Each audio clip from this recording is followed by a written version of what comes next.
July 3వ తారీఖు శుక్రవారము సంకష్టహర చతుర్థి వ్రతము చాలా విశేషమైనటువంటి రోజు.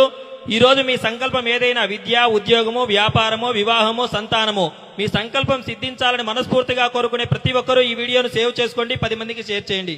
ఈ రోజు మీకు దగ్గరలో ఉన్నటువంటి గణపతి స్వామివారి దేవాలయానికి వెళ్లి అక్కడ స్వామివారికి చక్కగా పంచామృత అభిషేకము లేదా పాలతో అయిన అభిషేకాన్ని జరిపించండి. వీలు కానటువంటి వారు స్వామివారికి గరికను సమర్పించండి.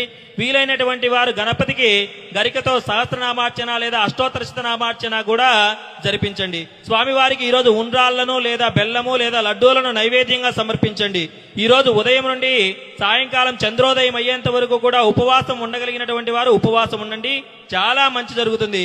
ఓం గం గణపతయే నమః అనేటువంటి మంత్రాన్ని మీకు వీలైనన్ని సార్లు జపించండి లేదా సంకష్టహర గణేశ స్తోత్రాన్ని మీకు వీలైనన్ని సార్లు పారాయణం చేయండి. ఇవన్నీ చేయడానికి మాకు వీలు కాలేదు అనుకునేటువంటి వారు మీ అందరి సంకల్పం ఏదైనా కావచ్చు, అది సిద్ధించాలనేటువంటి సత్సంగ